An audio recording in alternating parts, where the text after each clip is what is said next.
Bonjour et bienvenue dans cette nouvelle vidéo, ici Vincent, parieur sportif depuis maintenant 5 années consécutives.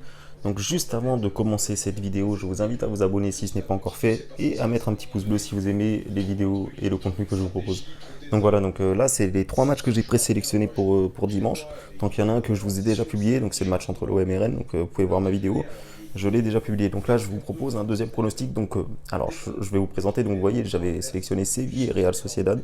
Et j'ai sélectionné l'AC Milan et la Fiorentina. Donc après, j'ai décidé, je vais vous dire tout de suite, j'ai décidé d'enlever le match de la Fiorentina. Pourquoi? Parce que pour moi, la value est beaucoup plus intéressante à aller chercher sur le match entre Séville et la Real Sociedad. Et de plus, Milan, j'ai vu un petit peu le match. Je vous avais proposé le match entre Torino et Milan.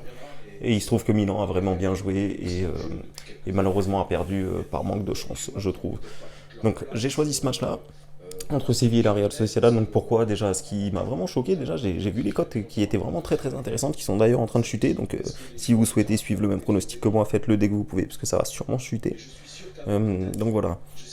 Donc je vous disais pourquoi j'ai voulu suivre ce pronostic-là. Déjà la cote, ça c'est la première raison. Et la deuxième raison, c'est que quand je regarde les derniers matchs de la Real Sociedad, ils ont vraiment des résultats surprenants. Donc c'est une équipe en plus qui contient beaucoup de jeunes joueurs, beaucoup de jeunes joueurs et qui est vraiment très très bonne à voir. Donc j'ai vu quelques résumés, j'ai pas vu de match, mais j'ai vu quelques résumés et ça joue franchement bien au ballon. Donc de toute façon, je vais vous parler des joueurs de la compo juste après. Donc je vais d'abord finir avec les statistiques. Donc vous pouvez voir ici, donc malheureusement, Real Sociedad a perdu 5-2 l'année dernière, mais bon, c'était un contexte différent. Et souvent, quand une équipe perd 5-2, le match qui suit contre la même équipe ne sera pas du même résultat.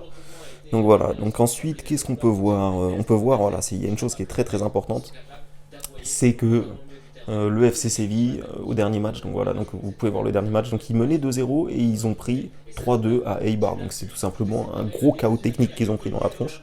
Donc il faut être honnête, quand on mène 2-0 à la mi-temps et qu'on perd 3-2, c'est vraiment très très difficile d'enchaîner par la suite, surtout quand le match a eu lieu en semaine, donc en plus là c'était un déplacement. Et aussi voilà, donc en plus la Real Sociedad, vous voyez les 4 derniers matchs, 3 victoires, un match nul. Et surtout, ce qui est vraiment très important, c'est la motivation dans ce bet-là. C'est-à-dire que comme vous pouvez le voir, le Real Madrid, l'Atlético, etc., le Barça, tout le monde a joué aujourd'hui. Et là, vous pouvez bien voir que si la Real Sociedad l'emporte demain, ils peuvent passer premier. Donc ça serait tout simplement énorme de boucler la fin de cette journée de championnat pour la Real Sociedad en finissant premier. Donc voilà, donc ensuite, qu'est-ce que je peux vous dire d'autre? Donc voilà, donc du côté des stats, vous savez un petit peu. Donc on va passer tout de suite au compo d'équipe. Donc les compos probables, voici. Donc je vous laisse regarder, donc vous voyez, il y a quand même du beau talent. C'est très compliqué d'aller jouer à Séville, hein. Attention, hein, je dis pas que c'est facile. C'est vraiment une équipe très très forte, mais avec ce que je vous ai dit, je pense qu'ils risquent de ne pas gagner ce match-là. Donc voilà, donc vous voyez, il y a beaucoup de joueurs talentueux. Donc vous voyez, Banega, Ever Banega, c'est un très bon joueur. Lucas Ocampos qui vient de l'OM, Luc de Jong, voilà. Et surtout, voilà, du côté de la Real Sociedad, Oyarzabal, qui est vraiment un super joueur. Donc ça fait un petit moment qu'il est à la Real Sociedad que je le suis, qui a vraiment des bonnes stats. Il y a Porto aussi, donc ici à droite, là, que vous pouvez voir. Donc c'est un joueur qui jouait l'année dernière à Giron. Donc c'était l'un des meilleurs joueurs de Giron. Donc il a été acheté à la Sociedad. Donc belle progression pour lui. Martin Odegaard, vous devez peut-être connaître. Donc c'est le Real qui l'avait acheté à l'époque. Donc pour l'instant, il est à la Real Sociedad. Nacho Monreal. Donc voilà, donc après, c'est des jeunes joueurs quand même, hein. Merino, donc voilà. Donc il y a vraiment une bonne équipe, je trouve, hein. Donc du côté de la Real Sociedad, donc je pense qu'ils peuvent aller chercher quelque chose demain. Je pense honnêtement que c'est tout à fait probable et je pense surtout, c'est surtout pour ça que je prends ce bet là. C'est surtout que la cote est value pour moi. C'est-à-dire que quand je vais vous montrer la cote, donc je vous montre maintenant le pronostic. Donc voilà, donc 4,55 et 3,60 pour le match nul. Donc pour moi, c'est tout simplement value. Donc c'est une mise totale de 25 euros. On va gagner 82 euros si la Real Sociedad gagne et on va être remboursé s'il y a le match nul.